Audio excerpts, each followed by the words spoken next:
it was really difficult. The actual launching part was so easy, but it was actually the part afterwards that was very difficult to get some momentum going for it.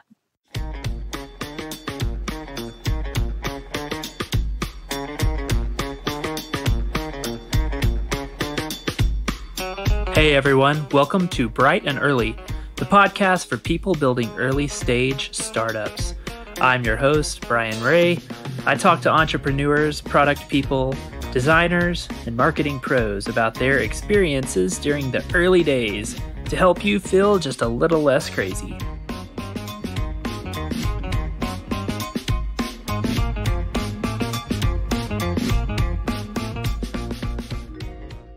And my guest today is Laura Elizabeth. Laura is an entrepreneur and a designer. She's the founder of Client Portal, a product that helps creative agencies manage the client onboarding process. She also runs designacademy.io, which helps developers conquer their fear of design. Laura, welcome to the show. Thank you. Thanks for having me. It's completely a pleasure. Been following your work for a little while, and I've heard you on a number of different podcasts. So can't wait to hear you share your experience building and launching Client Portal, which came out of scratching your own itch as a designer, right? Yeah, exactly. So Client Portal was something that I made for myself back when I was a freelancer for about maybe 7 years or so, maybe longer. And I wanted some kind of project management tool for my clients. And I tried things like Basecamp and other, project management software. And I found that my clients weren't using them. I was working on fairly smallish projects, not in big companies with huge teams. I was usually working with like 1 or 2 people on a project. So we didn't need anything kind of complicated. And I'd send them, say, can you post this in Basecamp? And they just resort to email because email's easier. But then what the problem was they were losing files, or they weren't saving them properly. I'm pretty organized with all my files, and they'd ask me to resend them stuff that I've already sent them 1,000,000 times. And I just wanted some place to keep all these things that looked really nice and looked branded and made me look professional and all that kind of stuff, but that just didn't have all the fancy tools that I didn't really need for Basecamp. So yeah, Client Portal was basically made to solve that problem. Something simple, beautiful, branded, that hopefully clients would actually use. Okay. So, and how far into your journey as a freelancer? You said you freelanced for 7-ish years. How far into that journey was it that you thought Basecamp is not enough? The existing tools out there are not enough. This is painful. So it was something that I struggled with throughout the vast majority of the time I was freelancing. But it was towards the end that I really, maybe the last year or so, that I really found a solution for it. And what's interesting is it wasn't my intention, but Client Portal ended up being the thing that enabled me to quit freelancing altogether. So I finally solved the problem that I'd been trying to solve. And then I didn't actually have that problem anymore because Client Portal became my full-time thing. So it was definitely towards the end, but I had a good year or so of, using it with clients and that kind of thing. Okay. Yeah. So, the journey that you're describing there is one that I think a lot of folks who are doing consulting services full time, a lot of people want to do that exact thing, which is to observe a problem, observe it enough times, and then design a solution to build it. And it sounds like you definitely did that. What was the validation, or like the product validation process like? Was it just completely natural and you knew exactly what to do, or how did you go about designing and building the very first version of Client Portal? Yes, that's a good question. So I didn't ever intend for it to become a product. So like I say, it was just something that I made for myself to, scratch my own itch. But what I was doing at that time is I was speaking at a lot of conferences, trying to go on podcasts and, just put myself out there more. Okay. Just Really, specifically to build your design, exactly, yeah. to your So design business. Yeah. Okay. yeah, just to I wanted to kind of market myself, and I thought if I do conference talks and I do all this kind of thing, then I'll become more well known, and then when people want a designer, they'll probably think, oh yeah, I remember that talk that I went to, she was a designer, I'll contact her. And it was kind of a marketing thing for me. Yeah. But what I did was I was speaking at a freelancing conference in Stockholm, and I was talking about client onboarding and how you can onboard your clients better. And I mentioned this client portal. I said, you don't worry, you don't have to use these fancy onboarding tools. I tried it didn't work. You can just have an area on your website. And I had screenshots up, and I was like, just do something like this. It's really simple. And what was cool is after the conference, the conference organizer went around the room and they said, what was your number one takeaway from this whole conference? And I think it was a 2 or 3 day conference, so it was a big one. And more than 50% of the room said, Laura's client portal idea, it's genius. Wow. Where can I get it? And I was just completely floored. I mean, people were like coming up to me saying, when you said that, it was such a eureka moment for me. I realized, this is what I need. It's so simple. Can I buy it and all that kind of thing. Mm-hmm. And I was in a mastermind at the time, and I actually saw one of the people in my mastermind in London a few weeks ago, and he was reminding me of them basically having to force me to make this into a product, because I was thinking, this is too simple. I've seen software before. Software, I was thinking it needs to be like Basecamp. It needs to be big and complex, and it needs to do everything because people are going to want everything. And it took so many people to convince me and just say, look, you need to do this. You've got the validation. People want it. People are excited about it. Just do it. And so finally I thought, okay, I'm just going to do it. I'll just try it and see what happens. So what I did was I had a first version of the product, which is what I was using for myself. It was kind of buggy. It was just, all it was actually a HTML template. And I just went into the code and just updated it manually that way. I knew obviously this wasn't going to be enough for people wanting to use it. And most freelancers I knew were using WordPress. So I thought, okay, I need to make this into a WordPress plugin. I didn't want to necessarily invest in doing that without knowing for sure whether, it was going to be, whether it was going to take off or not. So I launched pre-orders to people who went to the conference. And I said, if you pre-order this, you'll get the HTML stuff now, but it's going to fund the development of the WordPress plugin. So you'll get the WordPress plugin as soon as it comes out. And, I did that. That went really well. And it made more than enough for me to hire a developer and get it going. So that's how it started. How many people signed up for that pre-order? So I can't remember the number of how many people signed up, but I made about $10,000 from the pre-order alone. Okay. And that's what you used you just said to fund the development of the WordPress plugin, because that is, and because that's what, just for a bit of technical background for anyone who's listening that's interested, that's what Client Portal is your customers purchase either a monthly or an annual license to be able to host Client Portal on their own WordPress instance. Is that right? Yeah, the licenses are all yearly, but yeah. Okay. They host it on their own WordPress website, but they can keep it forever. So you keep the product forever, regardless of whether you renew or not. The renewal just means you still get support from me and our developers and updates. Okay. Yeah. How long ago was it that you officially launched Client Portal?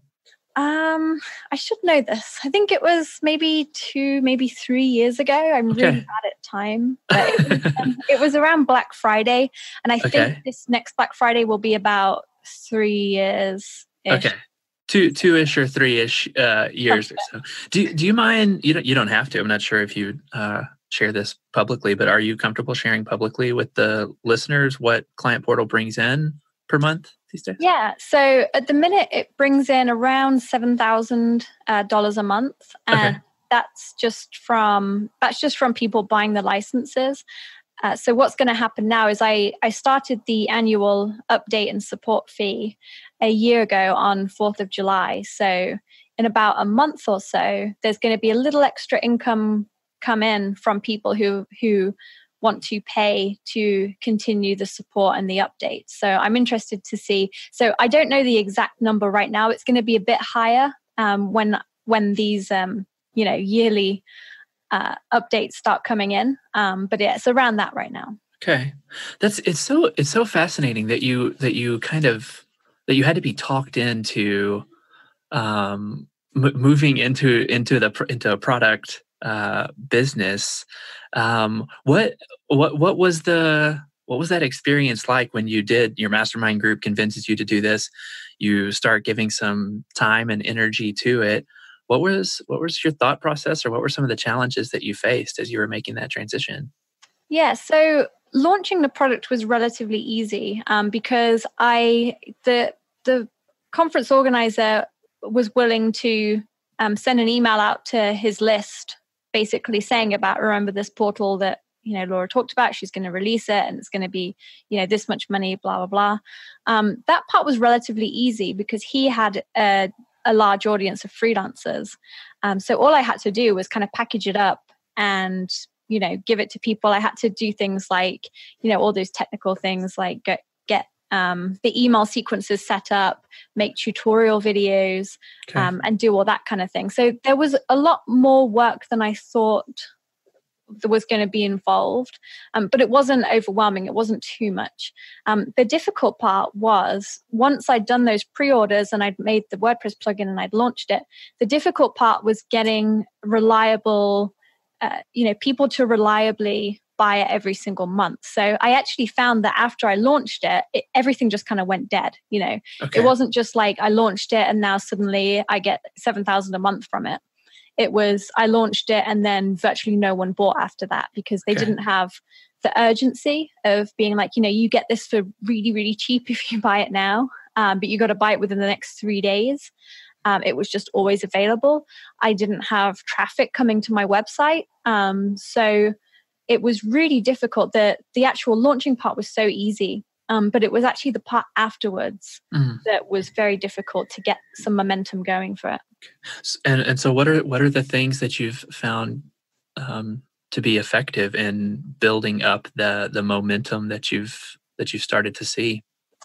Yeah, so what I did was I started with creating an email course, a free email course, which was basically the conference talk that I already did about onboarding, where I talk about, how to eliminate client phone calls, if people get too many phone calls from clients and just all this kind of project management client work. And I made that into a free email course where you just put your email address in, get over 5 days, you get a free email course. And then at the end of that email course, I'll then pitch Client Portal to you. So I'll talk about Client Portal and, what it is and how it can help you. And I'll give you a discount and all that kind of stuff. And so what I did was I went on freelancing because I was targeting freelancers. I went on freelancing podcasts and, conferences and basically did what I was doing before Client Portal. And I would, at the end, I would pitch my email course. So I'd say, if you want to find out more, I have a free email course on the subject of onboarding. And I got like a vanity URL, which is basically, I think it's clientexperiencecourse.com, which just redirects to Client Portal /newsletter. But it was just easier to say on podcasts. Yeah. And then people would go in there and then they'd sort of learn about Client Portal from there. So that was really the only way I built up momentum for Client Portal in the early days. It was hard work. I had to do a lot of promotion for it and I had to always be there trying to, get the word out. What's really helped recently though, is now I've started to get a lot of Google traffic.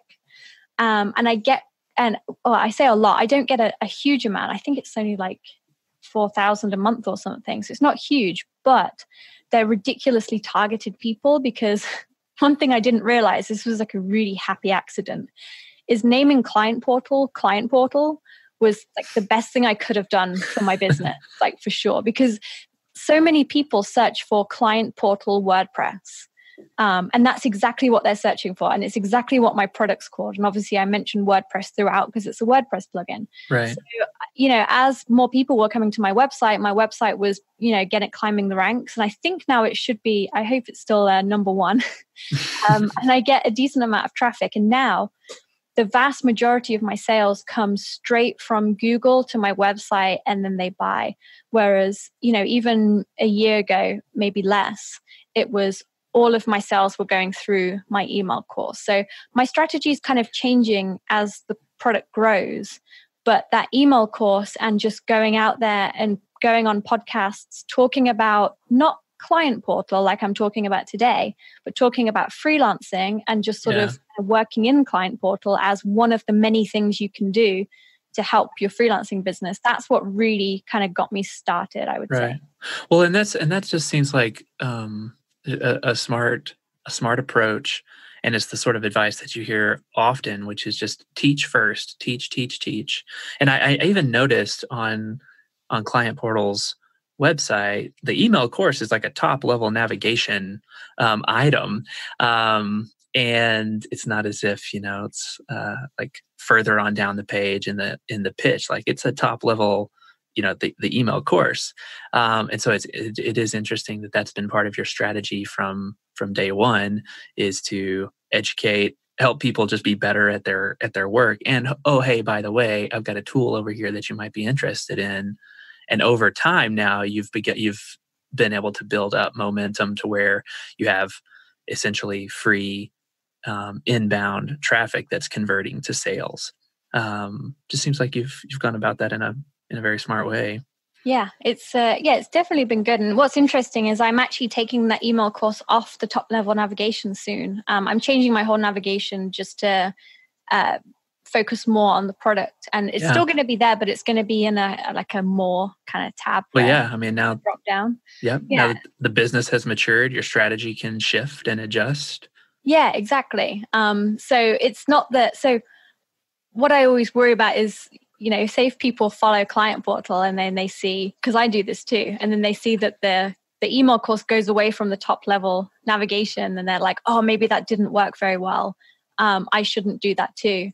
One thing I would always say to people is make sure you're following people who are just one small step ahead of you. Yes. Because even though me removing that now works for me now because I have the traffic coming in, if I didn't have that as a huge part of my strategy at the start and I just tried to rely on non-existent Google traffic, it wouldn't have worked out. Right. So Right. I have to remind myself to do that as well. Like I'll see bigger companies than me making a certain change, and there's usually a reason they're making that change, and it doesn't necessarily mean that it's going to be better for everyone or for me to copy it too. No, I think that is such good advice, is to follow the path of somebody just a little bit ahead of you. So much of especially for early stage founders who are looking to massive companies for inspiration, they're just not in the same context that you are, that we are right now. So that's interesting.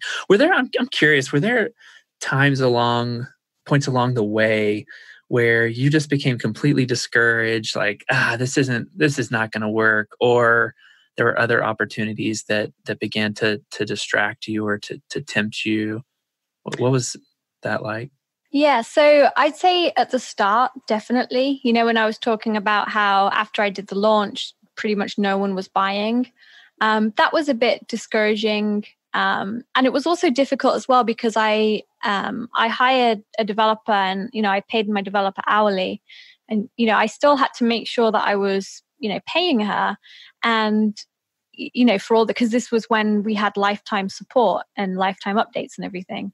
And what was worrying was I was thinking, well, what if this doesn't take off and I have to keep supporting these people, and I'm not a developer myself, so I'm not always the best person to be supporting them if there's bugs or anything like that. What will I do? What will I do at that point? And so that was a bit kind of scary, I suppose. But having a yearly update and support fees definitely helped with that. I don't have to worry about that because that's basically going to fund, it's not just me wanting extra money. It's actually going to fund the product because I need to pay to get this product updated and I need to pay to support the product. So that's helping with that. So that was one time, but I kind of that sort of forced me to keep at it. Plus, I really wanted to get into products anyway. So I definitely powered through. And it wasn't a huge issue for too long, to be honest, just because I worked really hard and, did all that kind of thing. I do have, you mentioned at the start Design Academy. So that's my other project that I work on. And that actually started before Client Portal. So really? Yeah, that was always my way out of freelancing, was to teach a design course, because I figured, I'm a designer, I know how to design, I can teach design. But it was actually really hard making a design course, because I found pretty much every design book and course out there, I never found useful for me. So I wanted to make it, really useful. And I needed to really figure out, how do I teach design? Like, how do I teach it so people actually understand it and people actually get better? That took a really long time. But that was where I was building my email list. I was doing the same thing as I was doing for Client Portal, going on web developer podcasts and getting them to sign up to my free email course on design, except there I didn't actually have anything to sell. I was just teaching at that point. Right. So once Client Portal was making enough for me to be able to take a step back from freelancing, I focused on my design course, and I actually got to, go heads down on that, because freelancing at the same time and doing an online course, I just couldn't make it work, because my client work always came first. I'm the kind of person who, if someone needs something from me, I can't relax until I've given it to them. Yeah. And clients always need something. So, I was never getting any time. And then at, evenings and weekends, I don't really want to spend set at my desk, working still. So I really needed Client Portal or something, some extra income to help me make a design course. And I suppose what I learned from that is teaching is far more time consuming and difficult than often making a simple product. And I mean a simple product, not like a crazy complicated one. Yeah. So I kind of learned that, but that definitely distracted me for a while. But now Design Academy is going really well too. So now I've got 2 products, and I recently launched Project Pack, which is kind of an add-on to Client Portal, which is, I saw that. Yeah, you launched that. Did you launch that with Brennan Dunn? Were y'all like in partnership on that? Okay, yeah, I saw that. Exactly. Yep. So it's just templates and documents for web designers. We've got web design at the minute, and then we've just released the consulting edition too. Okay. I'm kind of creating like a suite of products, which works really well for me, because sometimes it's nice to go between and do different things rather than doing the same thing every single day. It also feels like it gives me more financial stability, because I'm not just relying on one source of income. And that's always been something that's really important to me. I always worry about, money and things like that. Yeah. So having, a suite of products rather than just one, or just freelancing, has been really helpful for me to have more of a lifestyle business, which has definitely always been my goal with running a business, for it to be a lifestyle business. Yeah, it's really interesting. You've built a diversified portfolio where you've got Client Portal, Design Academy, and Project Pack now. I would imagine there's you'll get spikes of interest in one of those things, but all pulled together, they kind of smooth out the lumpiness. I'm all of my income right now is through services, which I love my clients. I love the work that I do, but it's very, very lumpy. And so as you're talking, and I'm thinking about my personal situation right now. How much client work were you doing when you launched Client Portal right from the beginning? I'm like right now, to share a little bit. I'm trying to get a SaaS product off of the ground, and it's just so difficult for me to build some momentum and get into the zone on that product, because I have a fair amount of client work. How did you manage your time during that? During that launch? it's difficult because I was working. I had a lot of clients at any one time. I definitely didn't charge enough for my freelance work, so I had too many clients. I was doing too much. So it's kind of circumstantial, but what really helped me was the fact that this email was going to go out to these people from the conference. From the conference, okay. And I basically had one weekend to do it. So that email was going out, I think, on a Monday, and this was Friday that I heard about it. So I had one weekend to do it. So I had absolutely no choice. So at that point, that forced me to just stop thinking about client work for a minute, and just really focus and just get it done. And that's what I really needed to do. So I think, if I were to do it again, and maybe if I didn't have that deadline, I'd maybe try to self-impose a deadline, and maybe I try things like going away somewhere to a cabin, or whatever, or just something. A solo founder retreat. Yeah, exactly. Yeah. Just something, and you've got to force yourself to get it done. And obviously, it's all individual. It all depends on your own strengths and weaknesses. My weakness is if I give myself too much time, I will absolutely procrastinate until the last minute.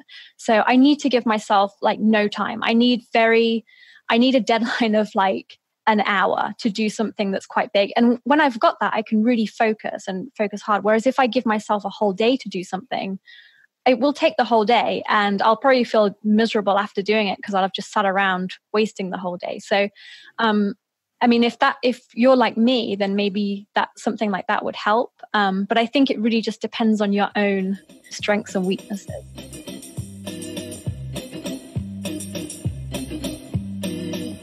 Hey friends, this is a great time to pause and let you know that Bright and Early is brought to you by Transistor.fm. Transistor offers you professional podcast hosting and analytics. They host this very podcast that you're listening to right now. And my friends, I got to tell you, it could not be easier. I can tell you from personal experience. As you also probably know, podcasting is becoming one of the best ways to develop a closer relationship with your audience. And so if you're thinking about starting a podcast, trust me, look no further. Just visit transistor.fm, and if you decide to sign up, let them know that Brian sent you.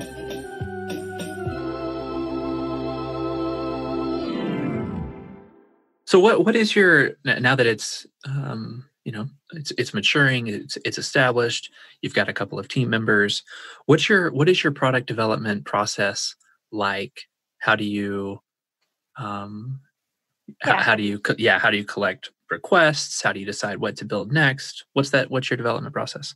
Yeah, so I'm really lucky in that I've got a really good team behind me. So I have Yuren, who's my developer, who's been with me from the start. I have Carrie, who's my support person. And they're both really good. So we try to release a big new feature every 4 to 6 weeks. We have a public Trello board with a roadmap. And we'll obviously do bug fixes and small things in between then, but we'll try and do one big thing with maybe a few tweaks every 4 to 6 weeks. And it goes on a mixture between what customers are requesting. So like I say, I have this Trello board, and customers are encouraged to add to that as and when they want with new features. Mm-hmm. And we'll kind of try to prioritize the ones that the most common ones, as long as we feel like it fits the vision, for Client Portal. Like we get some requests that are really common that we think, we're not wanting to get into this territory right now. So we'll focus on a mixture of what customers want plus what we think is the best for the product. And the good thing is everyone knows the product really well now. We all just come to an agreement every 6 weeks or however long it takes us to release a feature as to what the next one's going to be. So that kind of chugs along nicely. And then, with support, we have a good system in place where, we have Carrie who handles most of it. And then she'll pass it on to Yuren if it's more technical. And so for me, it's actually fairly hands off in terms of the customer side. I just focus on things like marketing. So right now, what I'm focusing in on is I get a decent amount of Google traffic, but I still get a bunch of questions come in, and I get Carrie to collate these questions in a Google Doc so I can see them, about questions that weren't answered on the website. So my goal now is to just keep tweaking the website to make it, answer all these questions, and make that really awesome. And then my next plan is to dip my toes into paid ads, paid acquisition. I do a little bit of Facebook retargeting, but I've only just started that. And then I'll see where that goes, because I really want to focus on the whole the Google traffic thing, because that's been the best for my business. But I'm only like I only have like a very short-term vision of what's ahead. And I just kind of go with the flow in terms of what needs to be done. But I'm very happy with Client Portal being a small product with a small team. I don't have any intention to massively scale it or create a hosted version or anything like that. Yeah. Customers are happy, I'm happy, so things are chugging along nicely. But good to stay around. Good for you. Those were going to be two. I was curious. Those were the exact two questions I was wondering. Is what's your vision for how large you want to grow it? And it sounds like small team. A happy small team with a happy customer base. And then I was going to ask if you're exploring the idea of a hosted version.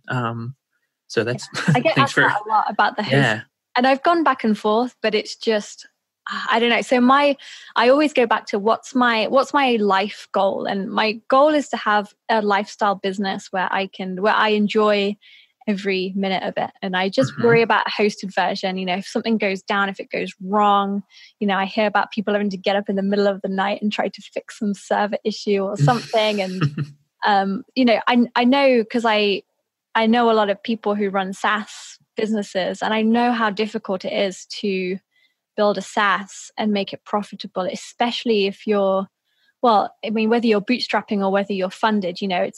Have you heard of the term slow SaaS ramp of death? Oh, yeah. Yes. I mean, that is so unbelievably true. To become profitable as a SaaS with the amount of, I guess, polish and everything that people expect nowadays, it's really hard. And I just don't know if that's what I want. So I'm staying as a little WordPress plugin. But well, good for you for knowing what you want and being resilient against, outside pressures and keeping up with the Joneses kind of a situation. So one day it might change. You never know. Of course, susceptible to peer pressure. Of course, things can change. So is there one big mistake that you've made with Client Portal that, as you look back, is there one thing that you wish you could just go back and get a redo on? I think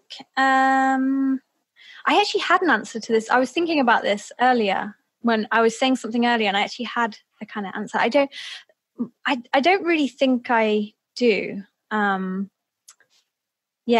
did have something I wanted to say there, but I can't remember what it was. So I would just say the problem with wanting to redo things is even the dips that happen, you tend to learn things from them, and they tend to sometimes work out really well for you. I don't know if there's anything I would necessarily change, because it's like the whole butterfly effect, Yes. Yeah. I guess I would just maybe, I don't know. Hindsight is such a terrible thing in some ways, because I would love to say, I wish I just went all in earlier and maybe started the product sooner or something like that. But I'm only saying that now because I know it's working. So yes. I would say there's honestly nothing I would really change about how it's gone about. Good for you. Final thought, final question is, you're in the thick of it, and building your own business can be stressful at times. I'm just curious if there are any practices that you've found helpful in managing your own stress that you would like to share with the audience. Yeah, so the best thing that I do is I set myself very specific tasks that I need to do each day, and I deliberately set myself not very many. So today I think I need to record a video for Client Portal, and I have a bunch of just things like I need to pay my quarterly taxes. I need to pay this kind of thing, do a few bits and bobs there. Once I've done that, I say, okay, well, I'm done work for the day. If I want to keep working, I can. But if I don't, I can be finished. And that helps with the whole, what I was talking about with, if I have a day to do something, it'll take a day. Whereas when I sort of list out just a few small tasks, knowing that once I've done those tasks, I can guilt-free stop working and do something else for the rest of the day is really encouraging for me to actually do those tasks. The other reason that helps is because I have a tendency to focus on things that aren't necessarily going to move the needle in my business. So I tend to focus on replying to emails that I don't necessarily need to reply to right now, but because they're sitting in my inbox, it kind of stresses me out a bit. And I'll do the busy work and I'll do the stuff that isn't really that important, but it fills a lot of time. And the benefit to having just a few small tasks that I do each day is that it forces me to give myself a task. So if I think, I'm only going to be working for a few hours this week, I need to make sure that this week counts, because if I don't, then my business is just going to go downhill. It's not self-sustaining by any means. So I need to make sure that every day I'm doing something, one thing that just builds or grows or is something really, really important. And again, that's just down to personal, knowing your strengths and weaknesses. But yeah, if anyone's similar to me, that might hopefully help them too.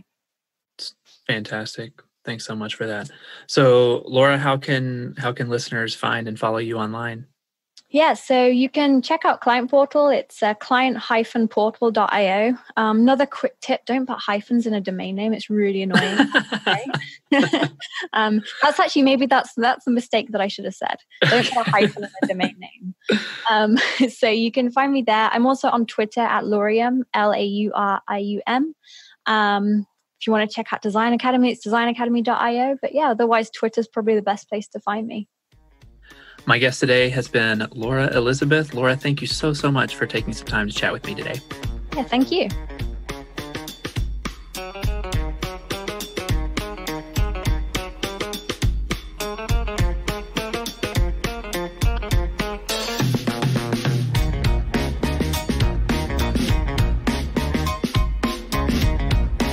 Well, some closing thoughts from me. There was so much good stuff, good practical stuff in there from Laura. I thought that the first thing that really sticks out to me is how the initial breakthrough for Client Portal came through something that she hadn't intended or hadn't planned on. It was giving a conference talk to grow her audience, to expand her network, to grow the freelancing business. And through that is how she got an initial batch of customers. I mean, I know for sure that one of the more difficult things in going from 0 to 1 is getting that initial traction or that initial validation. And so on first glance, somebody could listen to Laura's story and say, well, wow, she sure got lucky there. That it just, so happened at this conference that, she happened to share it. And things went from there. What an interesting piece of luck there.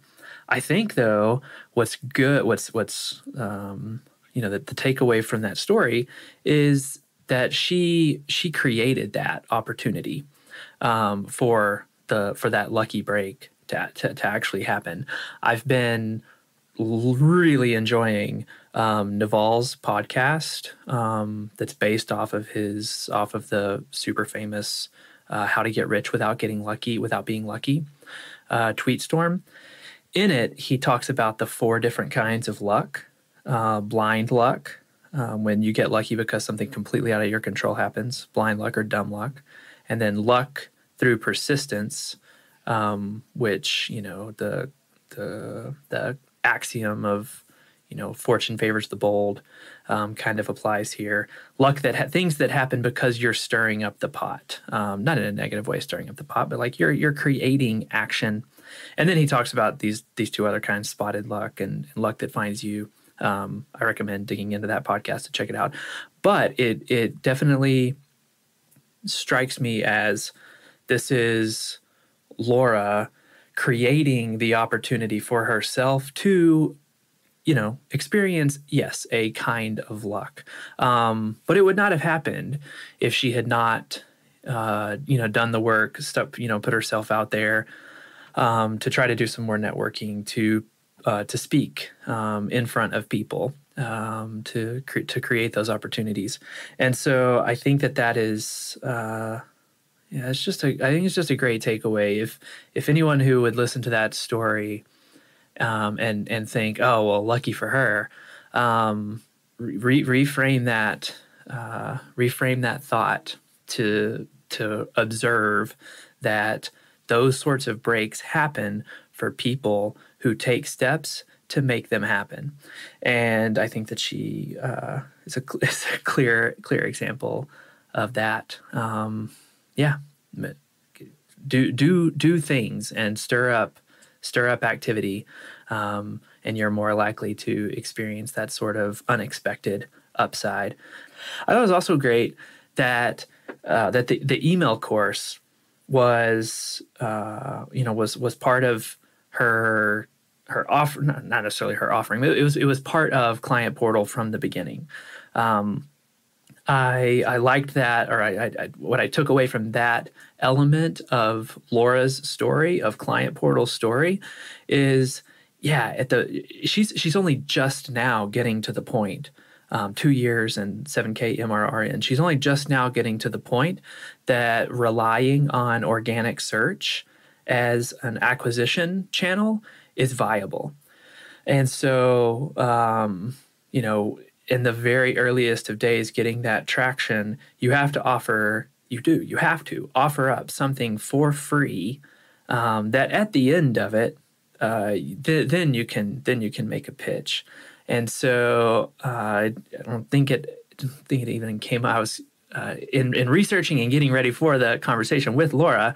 I noticed, I was like, oh my gosh, like email course is a top level navigation item. That just seems interesting to me.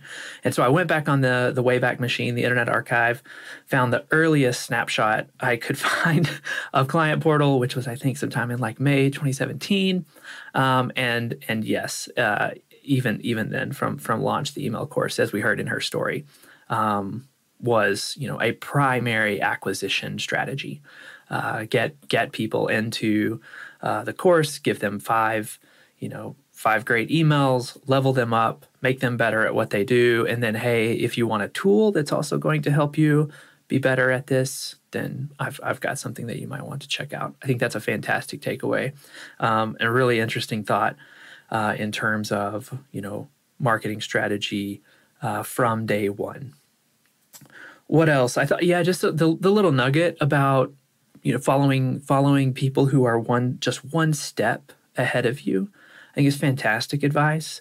There's one little saying of stop asking for directions from people who haven't been where you're going. That's really good in terms of, okay, well, where should I be looking and getting directions from? Okay, I should be getting directions from people who have been where I'm going now. I don't want to, torture the metaphor here, but somebody who has traveled the road 5 years before you are on it may not actually have accurate, timely, local information anymore. Things have probably changed. This is like, as much as I continue to admire, Laura mentioned, referenced Basecamp in the interview. As much as I continue to admire Jason and David and what they've done and the trail that they blazed so many years ago for bootstrappers and entrepreneurs like ourselves, the internet is just a different place now. I'm starting to feel like, those guys, like, they have really interesting thoughts. They are not really speaking to my situation anymore. And plenty of other I feel I'm starting to feel the same way about the guys the folks at Intercom, who I just admire and respect and have followed for so long. Their product is not really like a little startup anymore. And so I thought that was a really fascinating little bit that she threw out there. And finally, her, the thing that she uses to manage her stress, talking about, just giving herself a few tasks each day, getting those done and being fulfilled.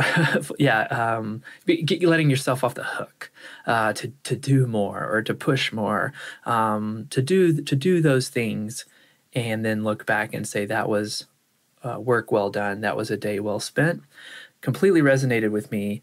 I'm going to try to find this tweet, and I'll put it into the show notes, because this is going to be really hard for me to describe without the visual. But I saw somebody share this, I don't want to say like 2 or 3 months ago, that was like dividing a sheet of paper into thirds. Okay, so even thirds. But then in the middle third, you dividing it into thirds, like hamburger orientation. And then in the middle section, like the veggie patty section, dividing that vertically into thirds. Okay, so you have a large section up top, 3 mid-sized pieces in the middle, and then another large section at the bottom. And in the first section, you write, what is the most important thing I'm going to do today? This is it. If this takes up all of my time, that's fine, because this was the most important thing. And then in the middle, you put 3, medium-sized or medium priority things that you are going to shoot for getting done. And then in the bottom, it's just like a bunch of little, piddly little, things that maybe you'll take 2 minutes here or 7 minutes there to knock out. And I've been surprised at how effective that has been for me in terms of focus and in just getting it done. And so as Laura was talking through that, this little strategy that I've been messing around with for a few months came to mind, and it completely resonated. As always, I would love to hear what you all think. You can find me on Twitter. I am BRHEA. That's B as in brightness, R as in resolution, H as in hue, E as in element, and A as in ascender. You can also go to brightandearlypodcast.com, sign up for the newsletter to stay up to date on thoughts that you're likely to hear on the show. And thanks again for listening. If you've got a quick minute to leave a 5-star review, I would greatly appreciate it. And until next time, I'm Brian Ray.